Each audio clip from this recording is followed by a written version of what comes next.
তোর লজ্জা করে না কাজের ছেলে হয়ে বাড়ির মালিকের মেয়েকে প্রপোজ করার? তোর মতো ছোট লোকেরা টাকা পয়সার লোভে বড়লোক বাড়িতে কাজ নেয়। কি ভেবেছিস তোর মতো খ্যাত ছোট লোক গরিব কাজের ছেলেকে আমি পছন্দ করব? শালা হারামি, মুখের সামনে থেকে দূর হয় এক্ষুনি। অর্ক চমকে যায়, নিঃশ্বাস ভারী হয় ওর। ঠিক তখনই শুনতে পায়, এই অর্ক, ঘুমোচ্ছিস? সকাল বাজে 8টা, কাপড়গুলো এখনো ধুস না? ওঠ। রেবেকা বেগমের তীক্ষ্ণ গলা কানে ঢুকতেই জেগে উঠল অর্ক। এতক্ষণ সে স্বপ্ন দেখছিল, আর কথাগুলো স্বপ্নে আরোহী অর্ককে বলেছে। অর্ক কাজের ছেলে হলেও আরণিকে খুব ভালোবাসে, তবে আজ শরীরটা জ্বরে পুড়ে যাচ্ছে ওর। মাথা ঘোরে, চোখ যেন বন্ধ হয়ে আসছে বারবার। ঘরের কোনায় একটা পাতলা মাদুরের উপর শুয়েছিল সে। ওর শরীরের ভাষা বলে দিচ্ছে ওর আজ ভালো লাগছে না, কিন্তু রেবেকা বেগমের কণ্ঠে এতটুকু সহানুভূতি নেই। তিনি আবার গর্জে উঠে বলল, তোর মতো অলস গরিব কপাল পোড়া ছেলেটারে তো দয়া করে রাখা হয়েছে। আমার জামা কাপড় নষ্ট হইয়া যাচ্ছে, আর এটা ঘুমোচ্ছে পরে পরে। উঠ বলছি। ঝাড়ি শুনে অর্ক উঠে বসে, চোখ কচলাই, ঠোঁট শুকিয়ে গেছে।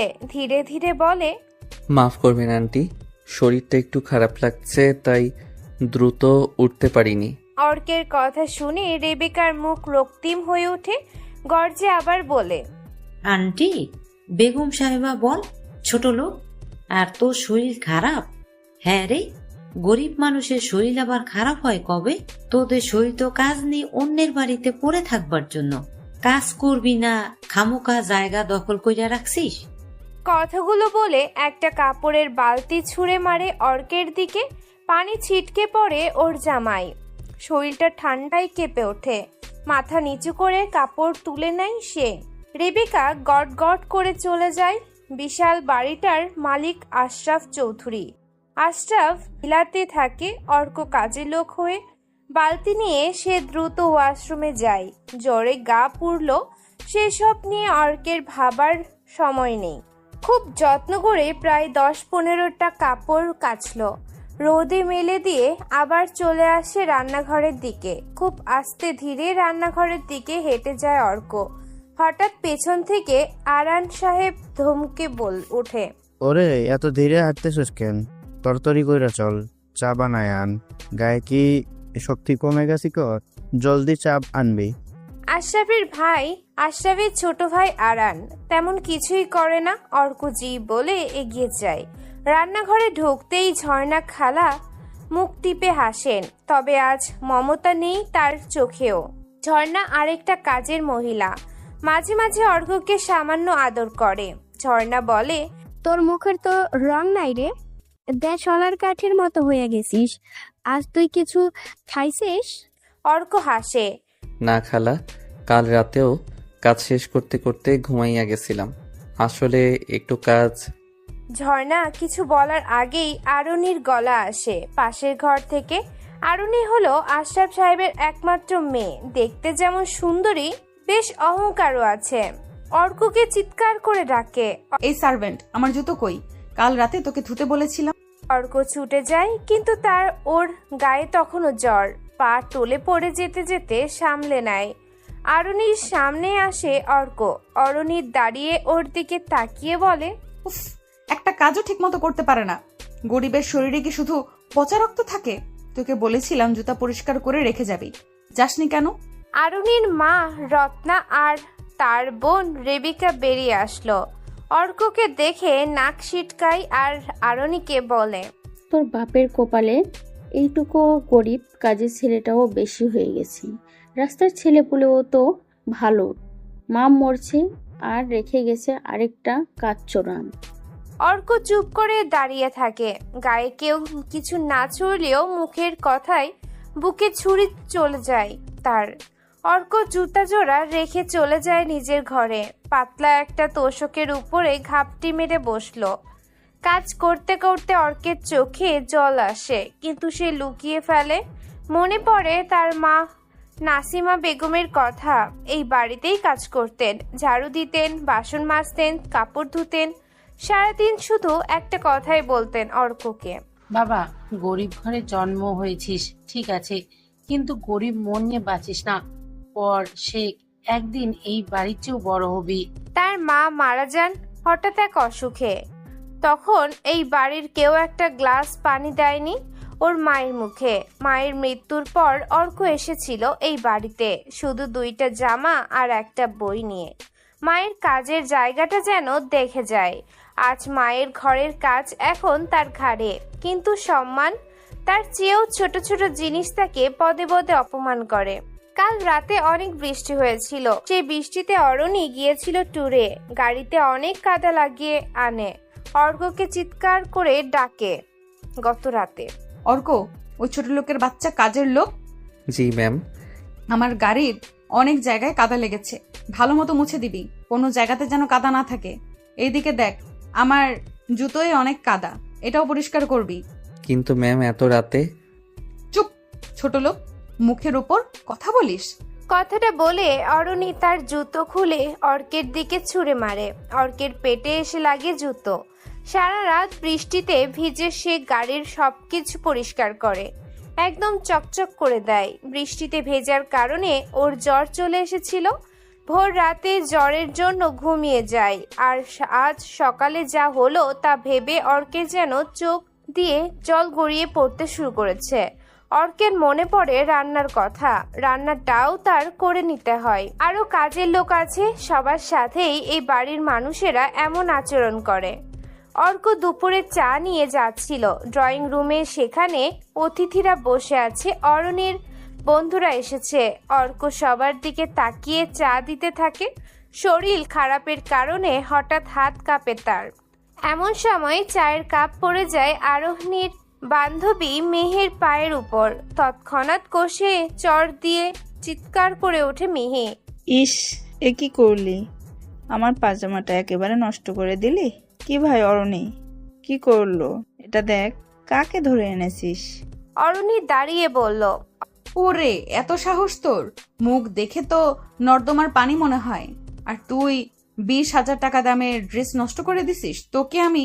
অরণির এসে অর্কের গালে একটা চর বসিয়ে দেয়। অর্কের সারা শরীর যেন কাঁপুনি হতে শুরু করে। এমনিতে সকাল থেকে সে খায়নি, সময়ই পায়নি খাওয়ার, তার উপর এমন নির্যাতন। কিন্তু এখনো অর্কের অপমানিত হওয়া বাকি। অর্ক চুপচাপ দাঁড়িয়ে। রত্না বেগম এগিয়ে আসে। রত্না বেগম সেই কাপ তুলে অর্কের মুখের সামনে ছুঁড়ে ফেলে বলে, চল, চায়ের জায়গায় ঠান্ডা পানি খা তোরা। এর চেয়ে তো কিছু আশা করাই বোকামি। আর শোন, পুরো ফ্লোর মুছবি তুই। অর্ক মাথা নিচু করে থাকে, চোখ দিয়ে পানি পড়ছে। সবাই চলে গেলে বালতি নিয়ে এসে জায়গাটা মুছতে শুরু করে, সাথে কাঁদছেও। চোখের জল কেউ দেখতে পায় না, কারণ সে জানে দুঃখ দেখানোর অধিকার গরিবদের নেই। রাত হয়ে আসে। বাড়ির সবাই খাওয়া দাওয়া করে টিভির সামনে বসেছে। অর্ক তখন বাথরুম পরিষ্কার করেছে। শরীরটা আর চলতে চায় না। কোনো রকমে কাজ শেষ করে সে নিজের ঘরে আসে। নিজের ঘরে কোণে এসে বসে। ঝর্ণা খালা খাবার দিয়ে গেছে, সেগুলো খেয়ে হেলান দিয়ে বসলো অর্ক। ব্যাগ থেকে বের করে তার মায়ের ছবি আর সেই পুরনো খাতা, তাতে লেখা একটা লাইন তার মুখে ফিসফিস করে, তুই পারবি বাবা। আমি জানি যারা তোকে অপমান করবে একদিন তাদের কাছে তুই হবি সম্মানের নাম। অর্ক চোখ বন্ধ করে। ওর মায়ের স্বপ্ন অর্কের পূরণ করতেই হবে, যেভাবেই হোক। অর্ক হার মানবে না। রাতটা কেটেছে জ্বর, কষ্ট আর না বলা কান্নার সাথে। অর্ক বিছানায় ঘুমিয়ে পড়েনি ঠিকভাবে, বরং হেলান দিয়ে বসে কাটিয়েছে রাত। ভোর রাতের দিকে অর্ক খোলা খাতার উপর মাথা রেখেই কখন যেন ঘুমিয়ে পড়েছিল। একদম কাক ভোরের দিকে হালকা ঠান্ডা বাতাস এসে অর্কের বড় চুলগুলো এলোমেলো করে দিচ্ছে। কিন্তু অর্ক জানে আজ একটা বিশেষ দিন। আজ আরোহণীর জন্মদিন, আর বাড়ি সাজানো লোক আসবে আজ। অর্ক বাইরে আসে। প্রতিদিনের মতো সকালের জন্য চা নাস্তা বানিয়ে রেডি করে টেবিল সাজিয়ে ফেলে। সবাই সকাল 9টার ভেতরে উঠে খাবার খায়। অর্ক সবকিছু সাজিয়ে ফেলেছে। আরানের ছেলে রোহান আসে অর্কের কাছে। তোকে বলছিলাম জুতার জোরে কালি করে দিতে, দিসনি কেন?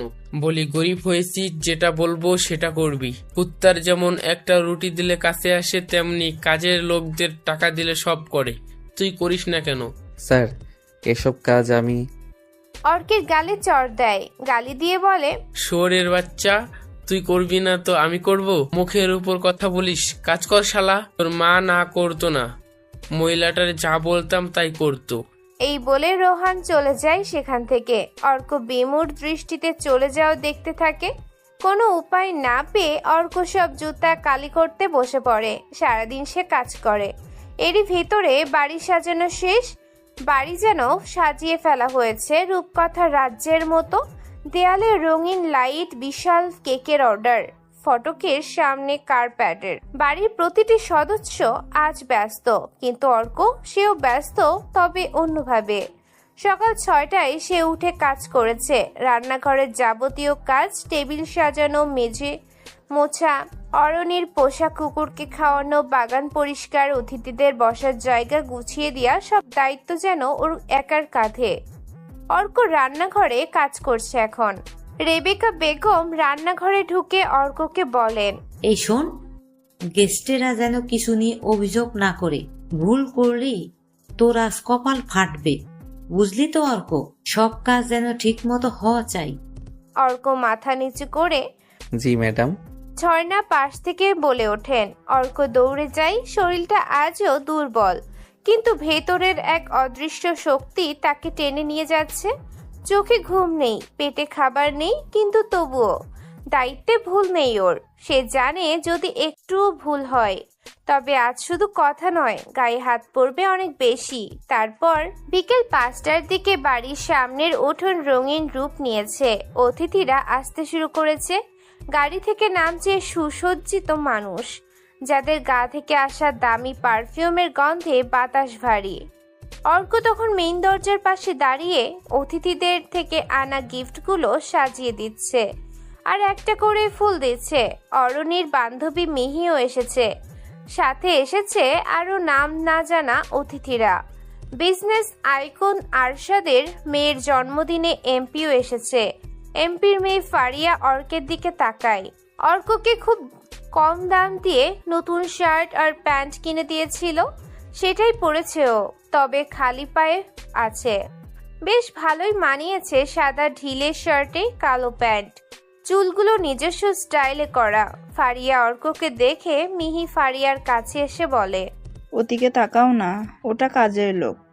ফারিয়া হাসতে হাসতে বলে, এই ছেলেটা সার্ভেন্ট, একদম সিনেমার এক্সট্রা নায়কের মতো লাগছে। অরণির এক বান্ধবী বলে ওঠে, উফ, ওর জামাইটা দেখে তো তাকানো যায় না, রং এমন যেন 1000বার ধোয়া হয়েছে।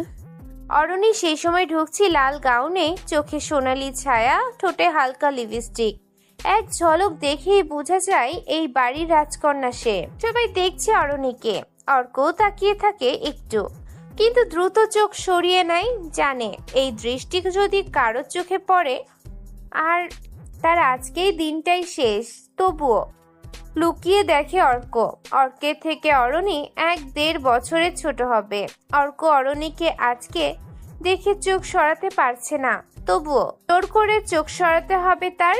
কেউ জানলে তার মৃত্যু নিশ্চিত। তবুও মনে মনে বলে ওঠে, শুভ জন্মদিন অরণি। এমন অরণির ইশারায় অর্ককে ডাক দেয়। অর্ক ভয় পায়, অরণি কি দেখে ফেলেছে। অর্ক অরণির সামনে এসে দাঁড়ালো। অরণি হঠাৎ বলেই ওঠে, এই অর্ক, কেক কাটা হবে 6টায়, টেবিল সাজানো শেষ হয়নি এখনো কেন? তোর মাথা ঠিক আছে? ওইদিকে দেখ, টেবিল চেয়ার নেই, 2টো টেবিলে ফলের বল নেই, সেসব কোথায়?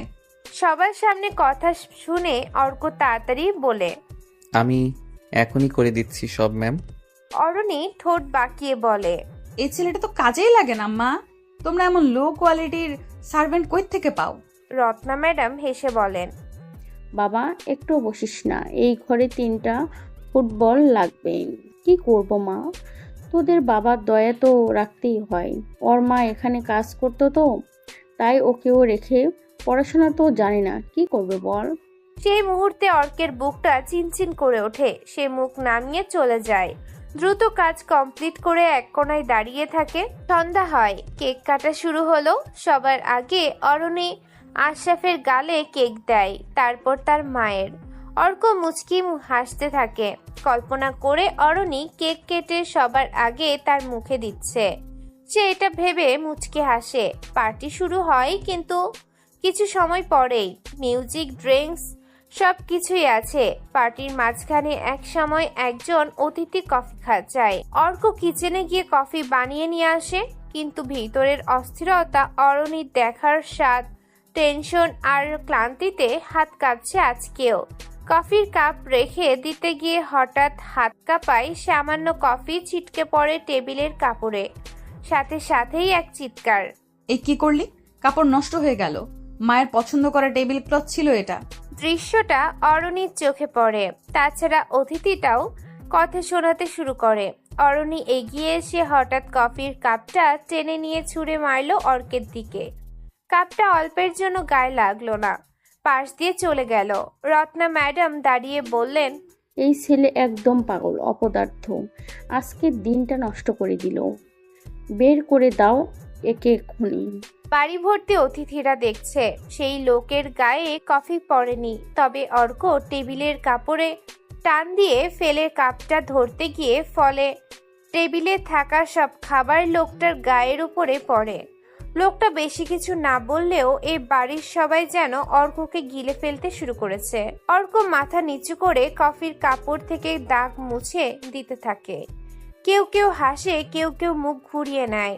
অর্কের মায়ের বয়সী একজন কাজের মহিলা ঝর্ণা খালা একটু এগিয়ে এসে বলে, ম্যাডাম, ছেলেটা অসুস্থ, ক্ষমা করে দিন আজকের মতো। রেবেকা বেগম বলে ওঠেন, ও কাজের লোক, যত বেশি ছাড় দেব তত বেশি মাথায় উঠে। কাল থেকেই নতুন ছেলে মেয়ে দেখবো আমি। অর্ক আর কিছু না বলে রান্নাঘরের দিকে হাঁটতে থাকে। মনটা ভারী হয়ে আছে। মাথায় তখন শুধু মায়ের মুখ, যেন তিনি বলছে, বাবা, যত অপমানই করুক, তুই কাজ শেষ করিস। মানুষ মানুষকে অপমান করে, কিন্তু তুই জানিস তো অপমানের জবাব সময় দিতে হয়। পার্টি শেষ, সবাই খেয়ে দিয়ে বেরিয়ে গেছে। অর্ক একা বসে রান্নাঘরের কোণে। উঠে দাঁড়ালো। টেবিলের ওপর পড়ে থাকা ময়লা প্লেট ধুচ্ছে সে। কাঁধ ব্যথা করছে, চোখে ঝাপসা দেখা যাচ্ছে। একটা কাপ ধুতে ধুতে হঠাৎ হাত ফসকে যায়, কাপটা ভেঙে পড়ে। সে থমকে দাঁড়ায়। চারদিক একেবারে নীরব, কেউ নেই। যাক, বাঁচলাম বলে নিজেকে শান্ত করে। কাঁধ ঝাঁকিয়ে আবার কাজে লেগে পড়ে সে। মনে মনে ভাবে, আমি জানি এই অপমানের উত্তর আমি এখন না পারলেও একদিন ঠিক দেব। আমি তো অর্ক। আমার নামটা এখন যাদের কাছে গালি, একদিন তারাই এই নাম শুনে মাথা নিচু করবে। সব কাজ শেষ করে রুমে আসলো, হেলান দিয়ে বসলো সে।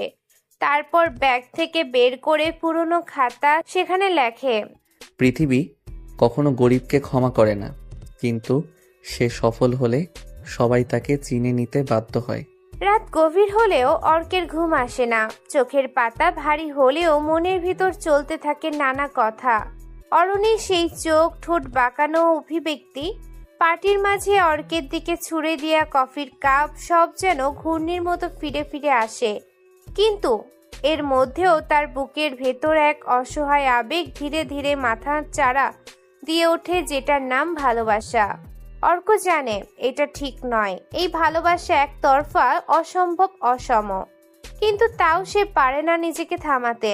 হয়তো অরণির চোখে তার প্রতি ঘৃণা থাকলেও তার মায়াবী চেহারা, কথা বলার ভঙ্গি, চোখের ভাষা সবই যেন অর্কের ভেতর এক অদ্ভুত আলোড়ন তোলে।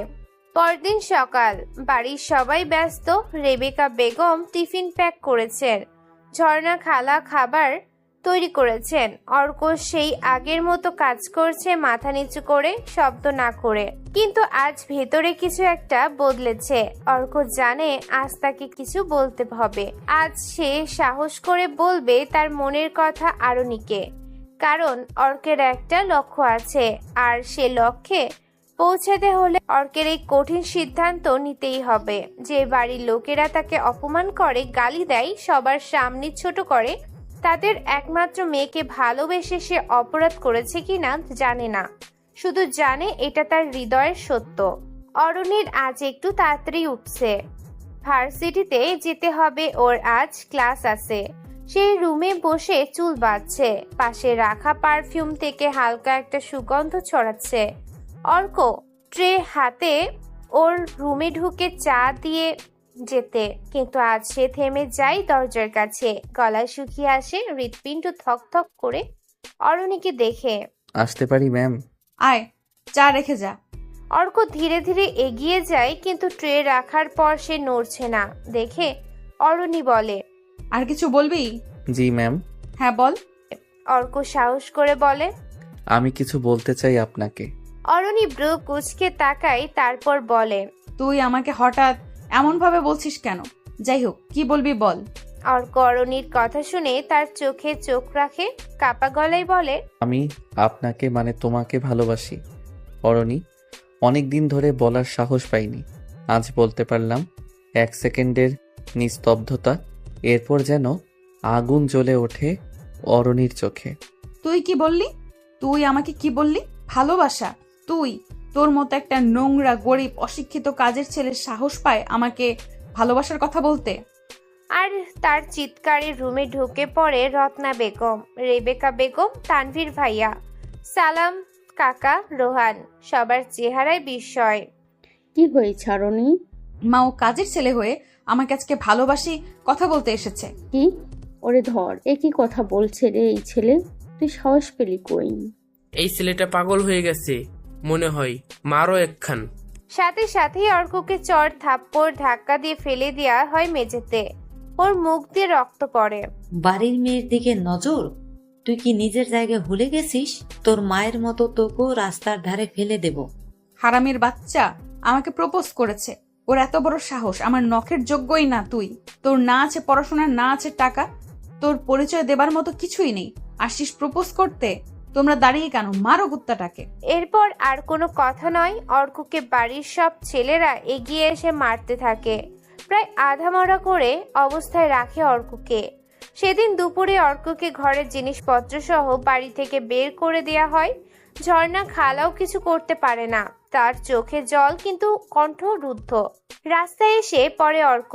দারোয়ানও এই সুযোগে দুটো লাথি দেয় অর্ককে। হাত পা মুখ ফেটে দিয়ে রক্ত বের হয়েছে অনেকে। অর্কের হাতে ছোট্ট একটা ব্যাগ, কিছু জামা কাপড় আর সেই পুরনো খাতা। মুখে এক ফোঁটা শব্দ নেই, শুধু চোখের কোণ বেয়ে অশ্রু গড়িয়ে পড়ে। কিন্তু সে তা মুছে ফেলে, কারণ সে জানে এখানে কান্না দুর্বলতা। সবাই গেটের কাছে দাঁড়িয়ে। এবার যদি তোর ছায়াও দেখি এ বাড়ির আশেপাশে, পুলিশ ডেকে ধরিয়ে দেব। তুই তো একটা বিষাক্ত সাপ। তুই ভুলে যাস না তুই কাজের ছেলে অর্ক। তোর জায়গা গেটের বাইরে। আমাদের সামনে দাঁড়ানোর সাহস আর যোগ্যতা নেই তোর। এই বাড়িতে কাজ করে খেতিস, খেতে দিলে খাইতে পারতি। যা ভাগ, রাস্তার কুকুর কোথাকার।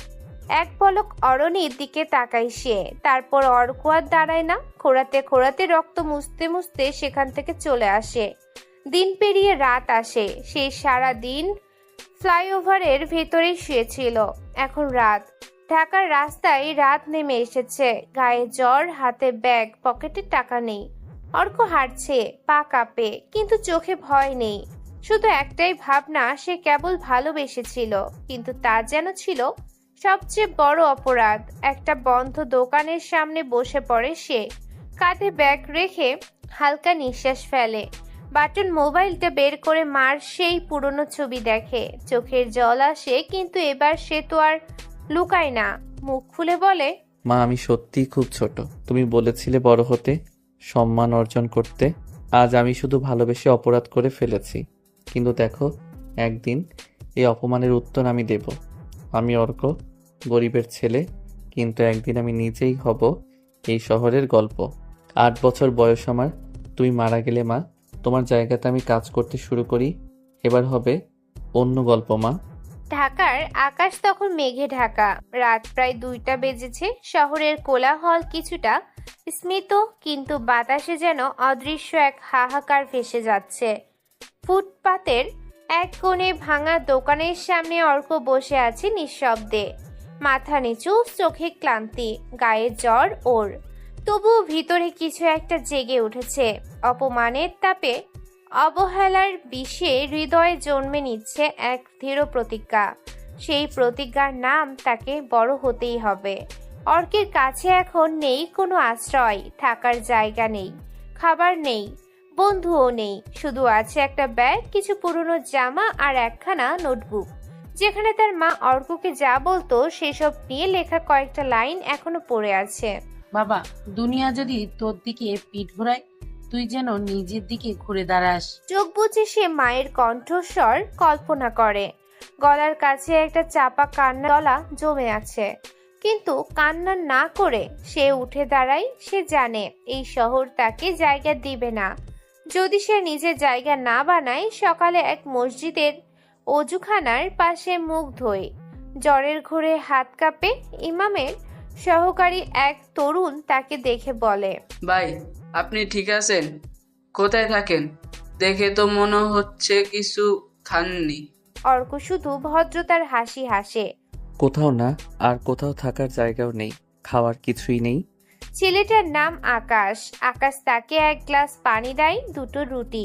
অর্ক খায়। তখনই মনে হয় পৃথিবীতে ভালো মানুষ এখনো আছে, সবাই নিষ্ঠুর নয়। সে মনে মনে বলে, যেদিন উঠে দাঁড়াবো এমন হবে যেন কেউ আর আমাকে রুটি দিয়ে দয়া করতে না পারে, বরং আমি অন্যদের মুখে খাবার দিতে পারি। পরের কয়েকদিন অর্ক খুঁজে ছোটখাটো কাজ। শুরুতে কেউ নেয় না, কারণ জামা কাপড় আর মুখ দেখে গরিব ছেলে বলেই দূরে সরিয়ে দেয়। অবশেষে একদিন মিরপুরে এক ছোট্ট ইলেকট্রনিক্স এর দোকানে কাজ পায়। মজুরি নগণ্য, কিন্তু অর্ক স্বপ্ন দেখে সেই দোকানে বসে। অর্ক হাতের কাজ বেশ পারে। ওই যে কথায় আছে না, যদি জানা থাকে কাজ, তাহলে ভাতের অভাব হবে না। অর্কের বেলাতেও এটা হয়। সব সমস্যা মানুষের একসাথে আসলেও একটা সমাধানের দরজা খোলা থাকে। অর্কের বেলাতেও সেটা মিলে গেছে। অর্কের হাতের কাজ বেশ ভালো। দোকানদার মাসুদ ভাই বলেন, তুই ভালো কাজ করিস, ঠিক সময়ে আসিস, পড়াশোনা যা করেছিস তাতে ভালো জায়গাতে চাকরি হবে। আমি তোকে ধরে রাখবো।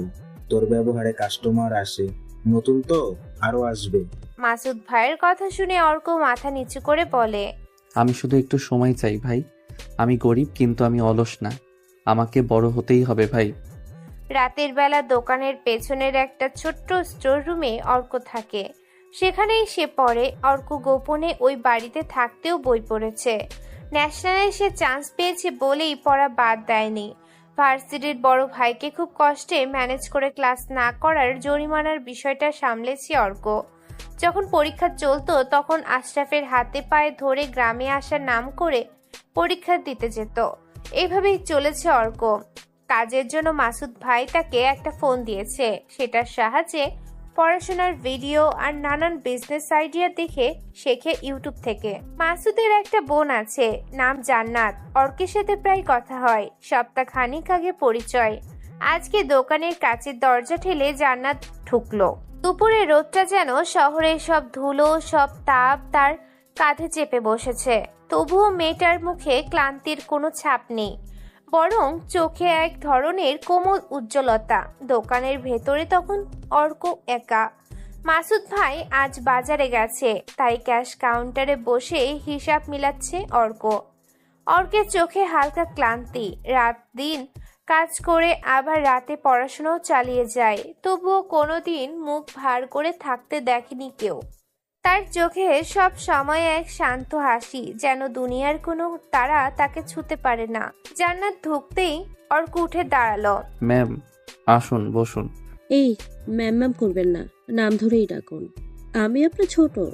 অর্ক হেসে বলল, তাহলে জান্নাত ম্যাম বলবো? জান্নাত আবার ব্রুকুচকে তাকায়। আবার ম্যাম? আচ্ছা জান্নাত। অর্ক আবার হেসে বলে, এই প্রথম তাদের মধ্যে এমন খোলামেলা কথা হলো। এর আগেও জান্নাত এসেছে, কিন্তু সবসময় মাসুদ ভাই উপস্থিত থাকতেন। আজই প্রথম সুযোগ মিলল অর্কের সাথে আলাদা করে কথা বলার। জান্নাত হাতে নিয়ে এসেছে দুটো টিফিন বক্স। দুপুরের খাবার নিয়ে এলাম। দুটো টিফিন আছে, ভাইয়া কখন আসবে? দুটো? আরেকটা কার জন্য? তোমার জন্যই। তুমি তো সবসময় চটপট কিছু খেয়ে আবার কাজে লেগে পড়ো, ঠিক মতো খাও না, আর বাইরের খাবার ভালো না। এখন দোকানে লোক নেই, খেয়ে নাও। অর্ক একটু লজ্জা পেল। সে চুপচাপ টিফিন খুললো। ভেতরে গরম ভাত, মুরগির ঝোল আর ডাল। অর্ক প্লেট হাতে নিয়ে বলল, তুমি রেঁধেছো? তাহলে তো আলাদা মজা হবে। খেয়াল করলো অর্ক খাবার মুখে তুলেছে ধীরে ধীরে, যেন প্রতিটি কণা মন দিয়ে অনুভব করেছে। সেই দৃশ্য অদ্ভুতভাবে তার ভালো লাগলো। জান্নাত জিজ্ঞেস করলো, তুমি এত কাজ করো, আবার পড়াশোনা চালাও কিভাবে? সময়ের সাথে অভ্যাস হয়ে গেছে, আর একটা লক্ষ্য আছে। লক্ষ্য? অর্ক কিছুক্ষণ চুপ করে থেকে বলল, বড় হতে চাই, নিজের পায়ে দাঁড়াতে চাই। জান্নাতের মনে হলো এই কথাগুলোতে যেন কেমন এক জেদ আছে, তবুও সেই জেদে অহংকার নেই, আছে শুধু শান্ত ধীরতা। এরপর থেকে জান্নাত প্রায় দোকানে আসতে লাগলো। কখনো অজুহাতে মাসুদদের জন্য কিছু আনা, কখনো নিজের জন্য কিছু কিনতে, আবার কখনো শুধু খোঁজ নিতে। অর্কের সাথে কথোপকথন বাড়তে লাগলো ধীরে ধীরে। এক বিকেলে দোকান প্রায় খালি, বাইরে হালকা বৃষ্টি পড়ছে। জান্নাত এসে দাঁড়ালো দরজায়। অর্ক তাকে দেখেই বলে, ভিজে যাচ্ছ, ভেতরে আসো। জান্নাত ঢুকতেই হালকা বৃষ্টির গন্ধ আর চায়ের গন্ধ মিশে এক অদ্ভুত উষ্ণতা তৈরি করলো ভেতরে। অর্ক বলে, তুমি চা খাবে? তবে তুমি বানাবে। অর্ক চা বানায়। চায়ের কাপ এগিয়ে দিল জান্নাতের দিকে। জান্নাত চুমুক দিয়ে হেসে বলল, তুমি চা ভালো বানাও। মিষ্টি বেশি হলে সবাই বলে ভালো হয়েছে। না, শুধু মিষ্টি না, তাতে যত্নও লাগে। অর্ক কিছু বলল না, শুধু তার চোখে এক মুহূর্তের জন্য এক কোমল আলো খেলে গেল। দিন যেতে যেতে জান্নাত বুঝতে পারল ছেলেটার প্রতি তার মন অদ্ভুতভাবে টান অনুভব করছে। অর্ক কখনো বড় বড় কথা বলে না, কিন্তু তার প্রতিটি আচরণে একটা স্বাভাবিক সৌজন্য, এক ধরনের নির্ভরতার অনুভূতি আছে। একদিন সন্ধ্যায় দোকানের শাটার নামাতে নামাতে অর্ক দেখলো জান্নাত বাইরে দাঁড়িয়ে। এই সময় তোমার সাথে একটু হাঁটতে চাই। কিন্তু মাসুদ ভাই যদি জানে? বলে এসেছি, উনি তোমাকে খুব ভালোবাসে। তুমি জানো, আমি প্রথম যেদিন তোমাকে দেখেছিলাম মনে হয়েছিল তোমার মধ্যে কিছু আলাদা আছে। আলাদা? তুমি অনেক চুপচাপ, কিন্তু ভেতরে যেন অনেক কিছু জমিয়ে রেখেছো। হয়তো তুমি কাউকে বলো না, কিন্তু তোমার চোখ বলে দেয়। অর্ক একটু চুপ করে থাকলো, তারপর নরম স্বরে বলল, সব কথা সবার সাথে বলা যায় না জান্নাত। হাওয়া ধীরে ধীরে ঠান্ডা হয়ে আসছিল। জান্নাত মনে মনে ভাবলো, হয়তো একদিন এই ছেলেটা তাকে তার সব কথাই বলবে। সেদিন ফেরার পথে দুজনের মধ্যে কোনো কথা হয়নি, কিন্তু নীরবতার ভেতরে এক অদ্ভুত উষ্ণতা ছিল। এরপর থেকে জান্নাতের আশা বেড়ে গেল আরো। দুপুরের খাবার, বিকেলের চা কিংবা সেফ একটা হাসি, সবই যেন অর্কের দিনকে বদলে দিত। আর অর্ক ধীরে ধীরে বুঝতে লাগলো জান্নাতের এই যত্ন, এই আগ্রহ, এগুলো শুধু বন্ধুত্ব নয়, এর ভেতরে আছে অন্যরকম এক অনুভূতি। কিন্তু সে তো অরণিকে ভালোবাসে। একদিন দোকান ফাঁকা ছিল, বাইরে মেঘের গর্জন। জান্নাত এসে বলল, আজ যদি আমি তোমাকে বলি তুমি আমার জন্য গুরুত্বপূর্ণ, তুমি কি অবাক হবে? অর্ক তাকিয়ে রইল তার দিকে। কিছুক্ষণ পর মৃদু হেসে বলল, হয়তো অবাক হব না, কারণ আমি এটা বুঝেছি। কিন্তু জান্নাত, আমি বন্ধুত্বের থেকে বেশি কিছু চাই না। বজ্রপাতের আলো এক মুহূর্তের জন্য দোকানের ভিতরে উজ্জ্বল করে তুলল। জান্নাত হেসে বলে, মজা করছিলাম। অর্কের এভাবেই দিন যায়। 4 মাস হয়ে গেছে অর্ক মাসুদ ভাইয়ের দোকানে কাজ করে। একদিন সে ইউটিউবে দেখে how to start a business with zero money নামের একটি ভিডিও। চোখে আলো জ্বলে ওঠে ওর। সে ভাবতে থাকে, আমি পারবো, শুধু একটা সুযোগ চাই। একদিন দোকানে এক গ্রাহক আসে, এক বিদেশি। সে ব্যাকআপ পাওয়ার সলিউশন খুঁজছে। অর্ক তাকে আইডিয়া দেয় কিভাবে সহজ প্রযুক্তিতে কম খরচে সোলার দিয়ে ছোট ব্যাটারির মাধ্যমে ঘরের লাইট জ্বালানো যায়। লোকটি মুগ্ধ হয়, কারণ অর্ক ইংরেজিতে খুব সুন্দর করে তার সাথে কথা বলে। অর্ককে তার ভালো লেগে যায়। ছেলেটার ভিতরে ক্রিয়েটিভিটি দেখতে পায় লোকটা। তার নাম জ্যাকি। তার ভিজিটিং কার্ড দিয়ে বলে, তুমি একদিন বড় হবে, আমি নিশ্চিত। যদি কখনো সত্যি ব্যবসা শুরু করো, আমাকে মনে রেখো।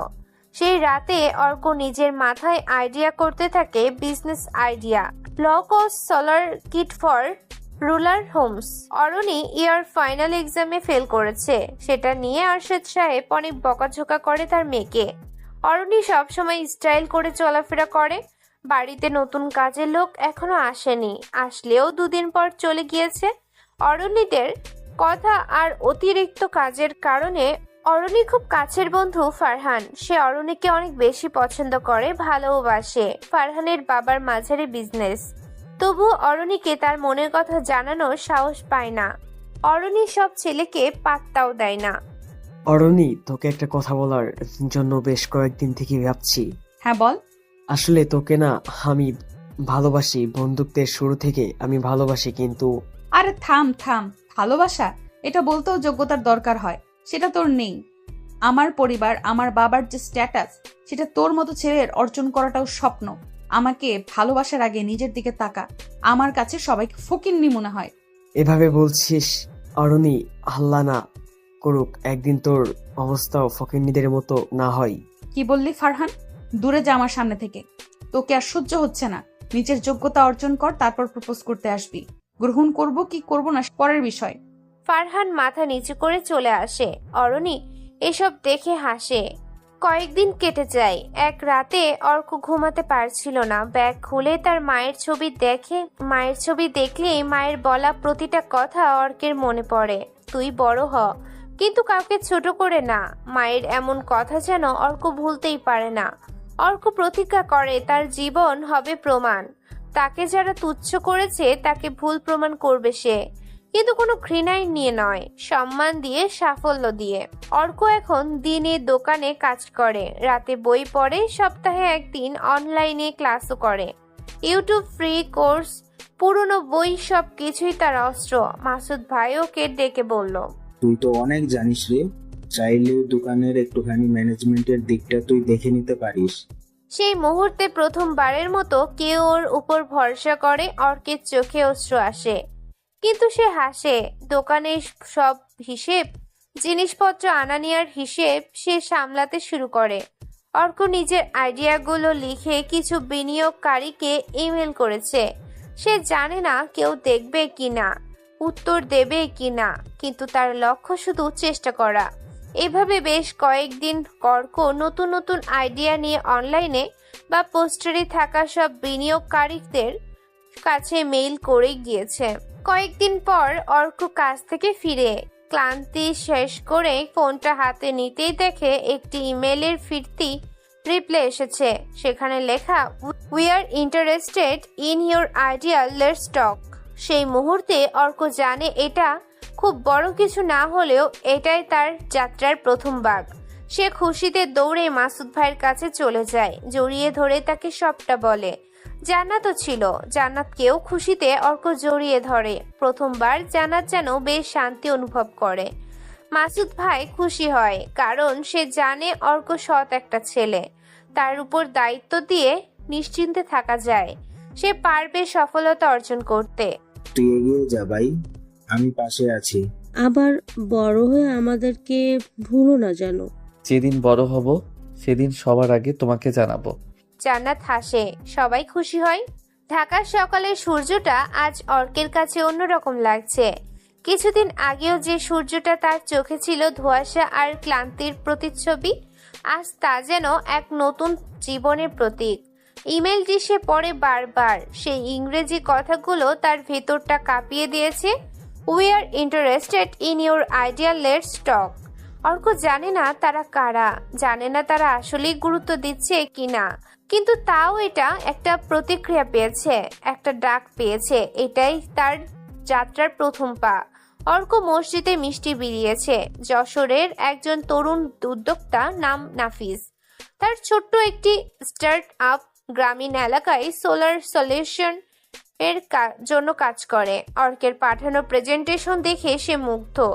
আজকে সে অর্ককে কল করেছে। অর্কে যেন হাত পা কাঁপে। সে রিভিউজ করে কলটা নাফিস বলে, তুমি কোথা থেকে শিখলে সব?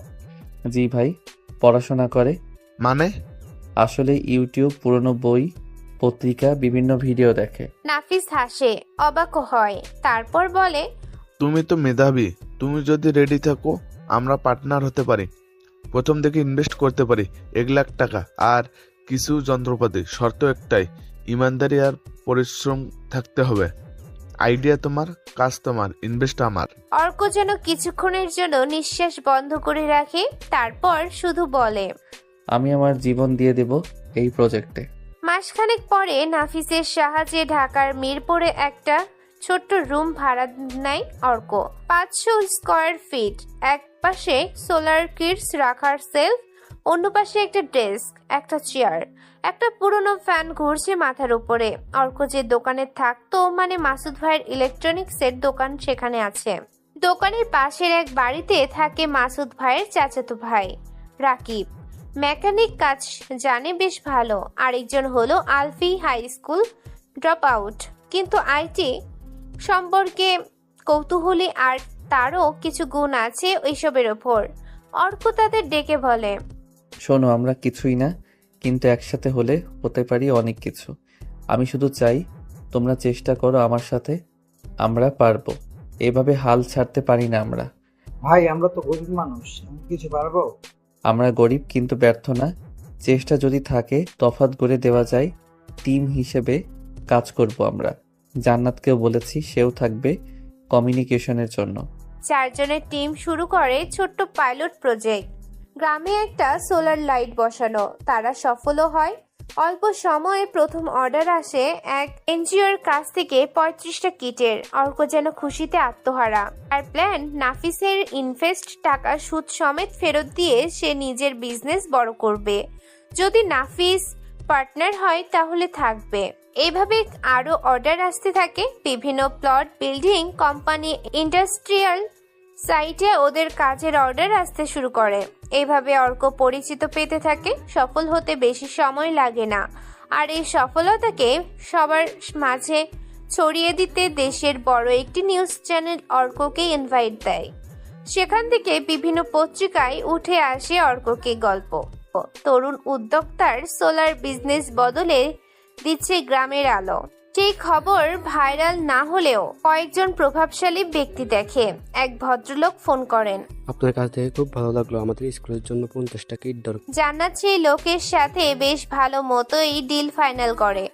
আরশাদ সাহেবের বিরাট বড় বিজনেস, কোটি টাকার বিজনেস। তার বিদ্যুতের ঘাটতি যেন নেই বললেই চলে। তবে তার ম্যানেজার জামির হোসেন বলে, স্যার, বাজারে এখন সোলার কিট অল্প মূল্যে সোলার হোপ কোম্পানি প্রদান করছে।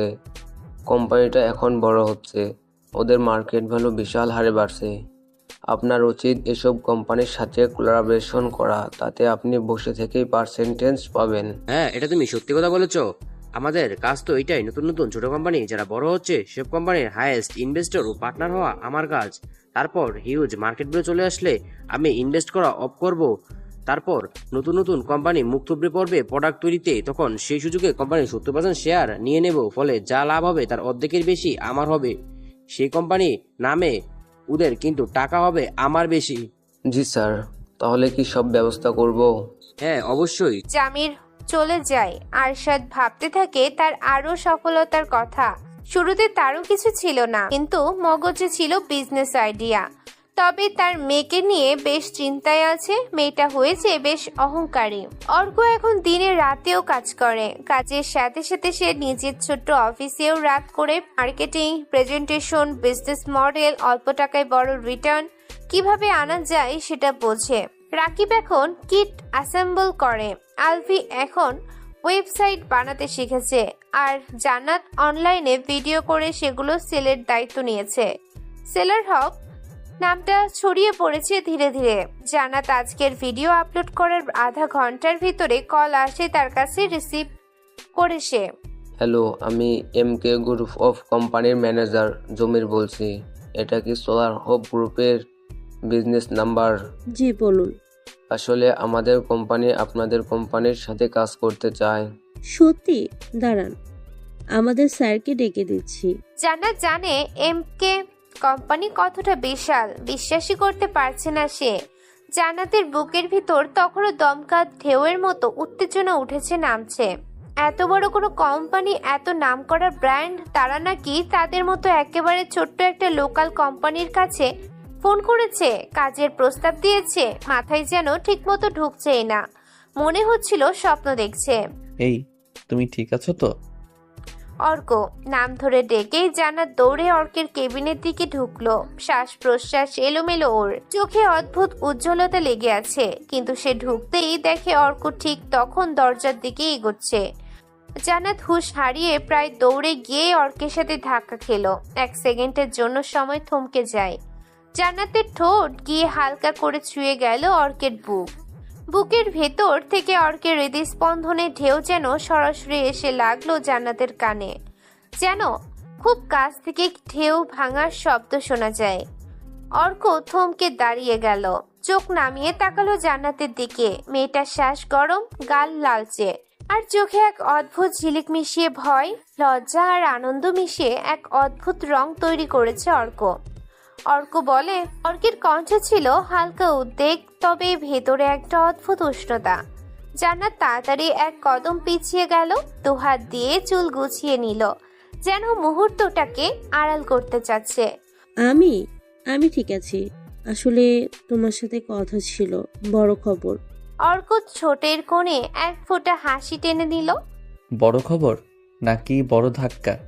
জান্নাত মুখ নিচু করলো, কিন্তু তার ঠোঁটের কোণে এক চিলতে হাসি ফুটে ওঠে। ধাক্কা তো লেগেছি, তবে সেটা খবরের জন্য। বাইরে হালকা বাতাস বইছিল, জানালা খোলা থাকায় একটুখানি আলো এসে দুজনের মাঝে পড়ছিল। অর্ক তার হাতের ফাইলগুলো টেবিলে রেখে হাত গুটিয়ে দাঁড়ালো, চোখ তার এখনো জান্নাতের মুখে। বলো, কি খবর? জান্নাত এক গভীর নিঃশ্বাস নিল, যেন শব্দগুলোকে জড়িয়ে রাখছে, যাতে প্রভাবটা আরো গভীর হয়। ভাবতে পারো, এমকে কোম্পানি, যারা দেশ জুড়ে এত বড় বড় প্রজেক্ট করে, তারা আমাদেরকে প্রস্তাব দিয়েছে। ফোন করেছে এখনই, তোমার সাথে কথা বলতে চায়।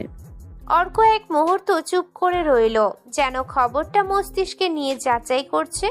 তারপর ধীরে ধীরে মাথা নেড়ে বলল, মানে আমরা? হ্যাঁ, আমরা। জান্নাতের চোখে তখন যেন আতশবাজির মতো ঝিলিক। অর্ক কিছু বলতে যাচ্ছিল, কিন্তু হঠাৎ তার দৃষ্টি চলে গেল জান্নাতের ঠোঁটের দিকে, যেখানে ঠিক কয়েক সেকেন্ড আগেই তার বুকের উষ্ণতা ছুঁয়ে গিয়েছিল। একটা অদ্ভুত নীরবতা নেমে এলো। জান্নাত বুঝতে পারল তাদের মাঝে হাওয়ায় কিছু ভারী হয়ে আছে। হৃদস্পন্দন যেন একটু দ্রুত হয়ে উঠল। তুমি কি সবসময় এভাবেই খবর দাও? আগে বুকের সাথে ঠোঁট, তারপর বাকিটা? অর্কের ঠোঁটে খেলা করলো হালকা দুষ্টু হাসি। জান্নাতের গাল হঠাৎই আরো লাল হয়ে উঠল। উফু, আচ্ছা, ইচ্ছে করে নাকি এটা হয়? আমি তো জানি। অর্ক তার কথা কেটে দিয়ে নরম গলায় বলল, আমি জানি এটা ইচ্ছে করে হয়নি। কিন্তু তার চোখে ছিল অন্য রকম এক দৃষ্টি, যেটা জান্নাত আগে খুব কম দেখেছে। গভীর, স্থির আর একটু অস্বস্তিকর ভাবে মায়ামি লাগছে। মুহূর্তটা যেন দীর্ঘ হয়ে যাচ্ছিল। বাইরে থেকে ভেসে আসছিল রিকশার ঘন্টা, রাস্তার কোলাহল, কিন্তু দোকানের ভেতর যেন সময় ধীরে ধীরে বইছে। অর্ক প্রথম চোখ নামালো, তারপর হালকা গলায় বলল, জান্নাত, তুমি জানো তো, কিছু কিছু মুহূর্ত ভুলে যাওয়া যায় না। জান্নাত ধীরে ধীরে মাথা তুলল। মানে থাক, বাদ দাও, কাজের কথা বলো। এই খবরটা আমাদের জীবনের মোড় ঘুরিয়ে দিতে পারে। চলো ওই কোম্পানির সাথে কাজ করি। আচ্ছা, কথা বলি আগে। হ্যাঁ, লাইনেই আছে। জান্নাত ফোনটা বাড়িয়ে দেয় অর্কের কাছে। আমি সোলার হোপ কোম্পানির ওয়ার্নার অর্ক বলছি। পরিচয়টা নিশ্চয়ই পেয়েছেন। আমাদের কোম্পানি আপনাদের কোম্পানির সাথে কোলাবোরেশন করতে চাই, ইনভেস্ট করতে চাই অনেক। আমরা কি একটা মিটিং ফিক্সড করতে পারি? কোটি টাকার বাজেট হবে, মিস্টার অর্ক।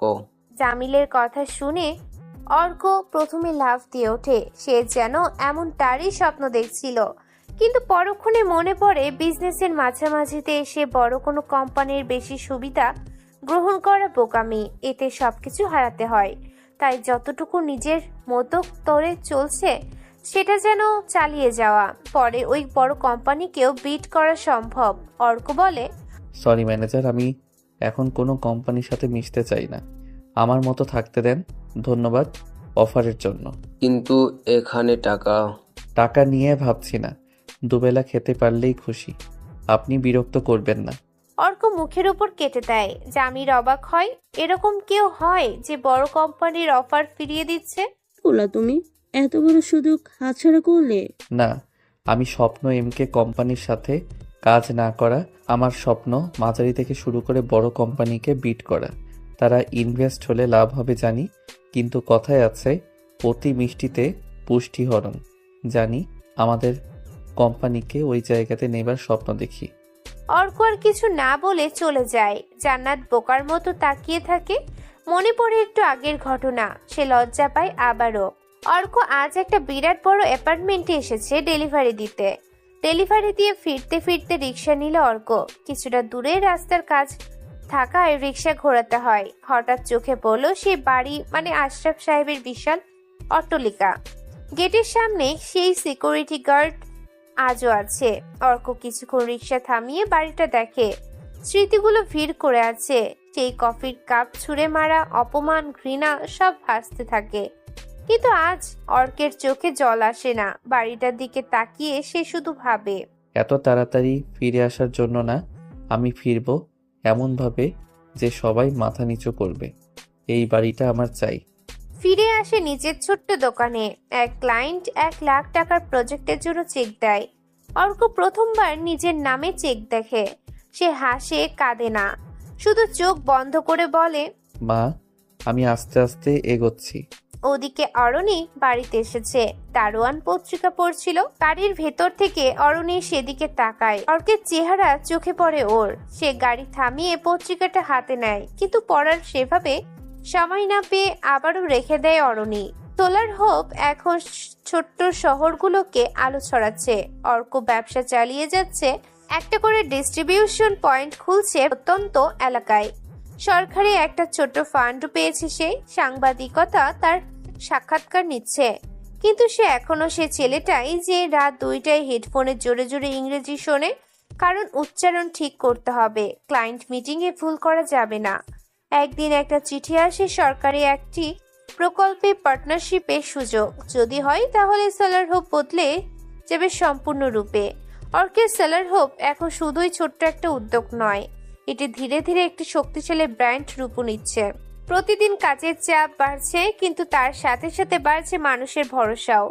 গ্রামীণ এলাকা থেকে শুরু করে শহরের ছোট্ট স্কুল, এনজিও, এমনকি কিছু সরকারি সংস্থার সবাই চাইছে সোলার হোপ এর সাথে কাজ করতে। অর্ক এখনো সে পুরনো সস্তা জামা পরে, কিন্তু তার চোখে ঝলকানি। আজ সকালে বাংলা নিউজ 24.com-এ একটা আর্টিকেল বের হয়। একজন কাজের ছেলে থেকে কোটি টাকার উদ্যোক্তা অর্কের গল্প। নিউজটা ফেসবুকে শেয়ার হতে থাকে। অর্ক অবাক হয়ে দেখে অনেক পুরনো পরিচিতরাও তাকে মেসেজ করছে। কেউ বলছে তুই না সেই অর্ক, কিন্তু সে কারোর উত্তর দেয় না। হঠাৎ তার আইডিতে মেসেজ আসে, মিহি আইডিটার নাম। অর্ক নামটা দেখে চমকায়। প্রোফাইল পিক দেখেই চিনতে পারে এটা অরণির সেই বান্ধবী মিহি। এই, আপনি অর্ক স্যার না? মানে আমি একটা অর্ককে চিনি। অর্ক সিন করে না, তবে বেশ মজা পায়। ঠোঁটের কোণে পৈশাচিক একটা হাসি জমা হয় অর্কের। তবে সাফল্য পেলেও অর্ক বদলায় না। প্রতিদিন রাত 2টা অবধি সে পড়ে ব্যবসা, প্রযুক্তি, লিডারশিপ নিয়ে। নিজের ইংরেজি স্কিল ভালো করার জন্য ইউটিউবে ভিডিও দেখে, স্পিকিং প্র্যাকটিস করে। আয়নার সামনে দাঁড়িয়ে তার একটা কথা মনে পড়ে বারবার। অন্যদিকে অরণির এখনো সে কোটিপতির মেয়ে, অথচ সময়টা পাল্টেছে। সামাজিক মিডিয়ায় সে নিজের ছবি পোস্ট করে, ব্র্যান্ডের পোশাক, দামি রেস্টুরেন্ট, ফ্যাশন শো করে। আর অরণি, তার পাশে থাকে ধনী বন্ধু বান্ধব। তাদের মধ্যে সেই একজন হলো ফারহান। যদিও সে মোটামুটি ধনী, তবুও অরণিদের মতো নয়। ফারহান ভালোবাসে অরণিকে, কিন্তু বুঝতে পারে অরণি তাকে শুধু বন্ধু না, চাকরের চোখেও দেখে। এক কফি শপে আজকে ওর সব বন্ধুরা এসেছে। ফারহান অরণির সামনে বসলো, সবাই ফটো তুলছে। এমন সময় ফারহান অরণিকে প্রপোজ করে। আমি তোকে ভালোবাসি অরণ্যে, প্লিজ আমার প্রস্তাবটা ভাব। তোকে অনেক ভালোবাসা দেব। এখন আমি আমার বাবার বিজনেস সামলাই।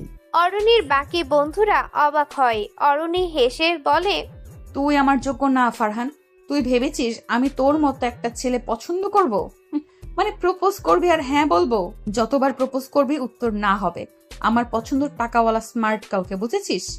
তারপর সবার সামনে ফারহানের দিকে কফির কাপ ছুঁড়ে মারে অরণি, সাথে গালে একটা চড়ও বসিয়ে দেয়। সেই মুহূর্তে কফি শপে থাকা সবাই স্তব্ধ। ফারহান কাঁদতে কাঁদতে বেরিয়ে যায়, কিন্তু অরণির মুখে বিন্দুমাত্র দুঃখ নেই। সোলার হোপ এই একটি ফোন আসে, এক সরকারি কর্মকর্তার কণ্ঠ। আপনার কাজগুলো নিয়ে আমরা আলোচনা করতে চাই। আগামী সপ্তাহে এক টেন্ডারে অংশ নিতে পারেন। ইনভাইটেশন মেইল পাঠানো হয়েছে। এই মেইল অর্কের বিজনেসকে সম্পূর্ণ বদলে দিতে পারে। অর্ক দিন রাত খেটে প্রেজেন্টেশন বানায়, আলফি ওয়েবসাইটের নতুন সেকশন তোলে, রাকিব সিম্পল বানিয়ে চেক করে, সবকিছু ঠিকঠাক হয়। সেদিন মিটিংয়ে বড় বড় কোম্পানির প্রতিনিধি ট্রায়েড শুট ব্যান্ডের ঘড়ি পরে আসে সবাই। তার মধ্যে অর্ক ঢোকে সাদা মাটা শার্ট পরে, কেউ তাকায় না তার দিকে। ব্যাগ তৈরির কোম্পানির ম্যানেজার অর্ককে দেখে বলে, এইটা কি হেল্পার নাকি? এটাকেও ইনভাইট কে করলো বিজনেস মিটিং এ? অর্কের কানে কথাটা পৌঁছায়, সে হাসে, সে আর মাথা নিচু করে না। আরশাদ সাহেবও আসে। অর্ক মাস্ক পরে তাকে দেখে। আরশাদ আসার পরই প্রেজেন্টেশন শুরু হয়। সব কোম্পানি তাদের প্রোডাক্ট শো করে, কিন্তু সরকারি কর্মকর্তা ফয়েজ সাহেব অপেক্ষা করছিল অর্কের জন্য। অর্ক স্টেজে আসে, সবাই অবাক হয়। সাদামাটা ড্রেস পরা ছেলেটাই তাহলে সোলার শো কোম্পানির মালিক।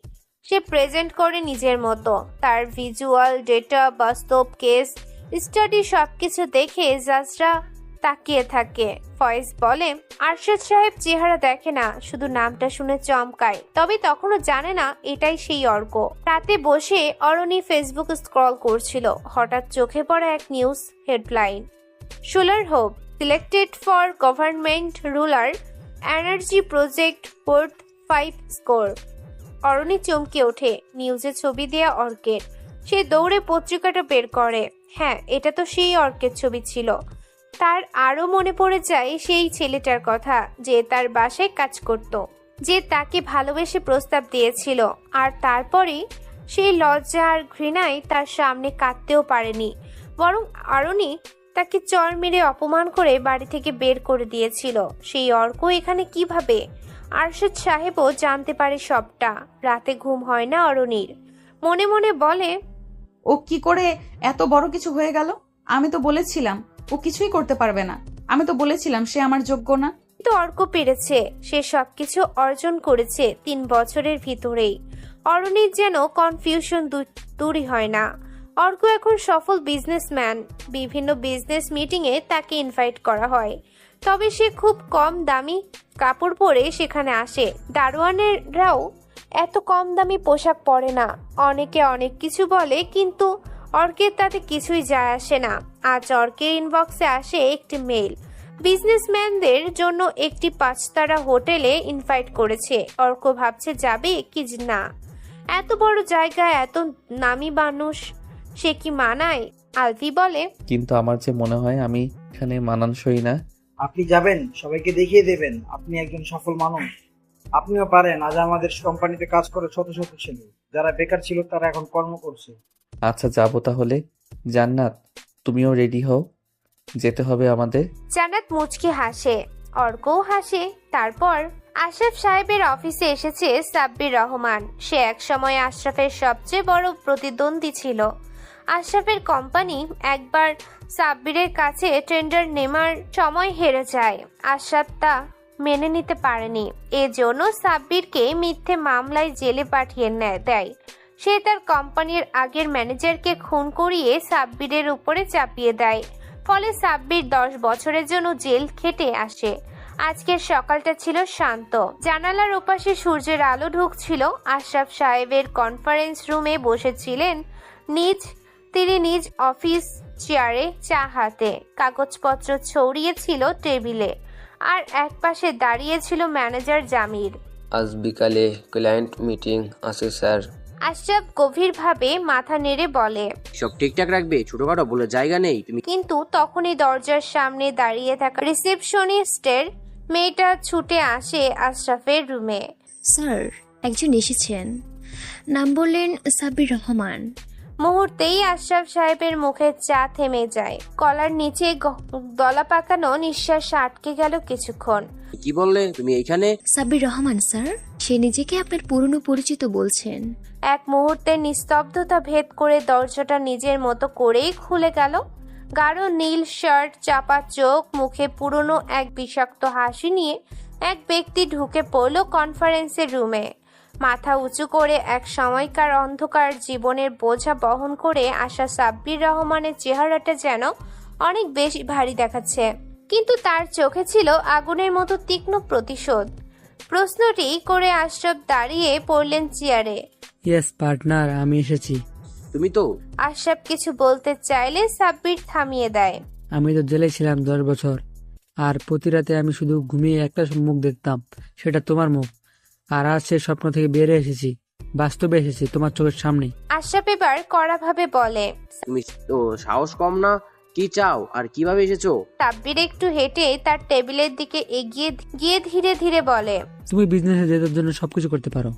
তুমি ভেবেছিলে আমি ভেঙে গেছি, হার মেনে নিয়েছি। না পার্টনার, আমি ফিরে এসেছি শুধু একটা কাজ করতে, তোমার সাম্রাজ্য আমার পায়ের নিচে নিয়ে আসতে। তুমি একটা খুনি, তুমি আমার ম্যানেজারকে খুন করেছিলে। না আশরাফ, তুমি করিয়েছিলে খুনটা, শুধু দায়টা চাপিয়ে দিয়েছিলে আমার উপর। তুমি ভাবছো কি কেউ জানে না? আমি জানি। খেলা এখনো শেষ হয়নি, এবার তোমার ধ্বংস কি আটকাতে পারবে না। সাব্বির কথাগুলো বলে সেখান থেকে চলে যায়। আশরাফ ভয় পেয়েছে, সে কি বলবে বুঝতে পারে না। রাজধানীর অভিজাত হোটেল ইন্টারন্যাশনাল গ্র্যান্ড প্যালেস, দুর্লভ এক সন্ধ্যার আয়োজন। পুরো হল রুম জুড়ে ঝলমলে ঝাড়বাতি, সুগন্ধি মোমবাতির আলোর নিচে ঘুরছে শহরের সবচেয়ে নামি দামি শিল্পপতিরা, বিনিয়োগকারীরা, মিডিয়া ব্যক্তিত্ব এবং রাজনীতিবিদরাও। আজকের অনুষ্ঠানের নাম ইনোভেশন ইন বিজনেস, বাংলাদেশের কর্পোরেট জগতের সবচেয়ে সম্মানজনক বিজনেস অ্যাওয়ার্ড নাইট। এবং আজকের মধ্যমণি, যাকে ঘিরে এত উত্তেজনা, সোলার হোপ গ্রুপের সিইও। নামটা এখন শহরের প্রতিটি কর্পোরেট ক্যানভাসে ছাপা অর্ক রহমান। একই সময় অরণি প্রস্তুত হচ্ছিল তার ঘরে, পরনে সিলভার হাই স্লিভ গাউন, কানে হীরার দুল, ঠোঁটে লাল লিপস্টিক। আয়নার সামনে দাঁড়িয়ে নিজেকে একবার দেখে নিয়ে ঠোঁটে এক টুকরো তৃপ্তির হাসি দিয়ে বলে, আজ সবাই তাকাবে আমার দিকে। মাথার ভেতর একটাই চিন্তা, ফারহান আজও হয়তো থাকবে, তাকে ইগনোর করব এবং আজ সবাই দেখবে আমি কাকে পছন্দ করি। তবে অরণি জানতো না আজ যে মানুষটিকে সে দেখতে পাবে তাকে সে চিনবে ঠিকই, কিন্তু নিজের মনকে মানাতে পারবে না। সন্ধ্যা হয়, হল রুমে একে একে প্রবেশ করছেন সবাই। চারপাশে হালকা জেজ মিউজিক, হোস্টেসরা স্টেজে প্রস্তুত, মিডিয়া ব্যস্ত লাইভ আপডেটে। একসময় মাইকে ঘোষণা আসে, ladies and gentleman, introducing the man who has transformed the future of clean energy in Bangladesh, the CEO of Solar Hope Group, Mr. Orko. হঠাৎ ঝলসে ওঠে ক্যামেরার ফ্ল্যাশ। স্টেজের কর্নার থেকে এক ঝলক আলোয় দেখা গেল অর্ককে, একজন দীর্ঘদেহী সুগঠিত পুরুষ, পরনে সাদা shirt, navy blue 3 piece suit, হাতে সোনালী ঘড়ি, চোখে মুখে দৃঢ়তা, হাঁটার ভঙ্গিমায় আত্মবিশ্বাস, ঠোঁটের কোণে ধীন এক ঠান্ডা হাসি। তার সাথে হাত ধরে হেঁটে আসছে আরও একটি সুন্দরী মেয়ে, জান্নাত। সে আলোর ঝলকানিতে সবাই তাকায় সেদিকে। অরণিও বাদ যায়নি, যদিও অরণি জানে না অর্ক আসবে এখানে, কিন্তু নামটা মাইকে যখন ঘোষণা হলো আর লাইটের আলো যখন অর্কের উপর পড়ল, তখন যেন অরণি নিঃশব্দের মতো দাঁড়িয়ে যায়। অর্ককে দেখে অরণি থমকে যায়, হাতে থাকা ওয়াইনের গ্লাসটা কাঁপে। সে বিশ্বাসই করতে পারে না, এ কি সত্যি সেই অর্ক, সেই কাজের ছেলে যাকে একসময় তার পরিবারের সবার মতোই সেও গালমন্দ করত? এ কি সেই অর্ক যে ছেলেটাকে সে ঘৃণা করত, অপমান করত, প্রকাশ্যে অপদস্থ করত? সেই ছেলেটাই আজ দেশের সবচেয়ে আলোকিত তরুণ ব্যবসায়ী। সব ক্যামেরা এখন অর্কের দিকে, সবচেয়ে ধনী কোম্পানির নাম আজ তার সঙ্গে জড়িয়ে।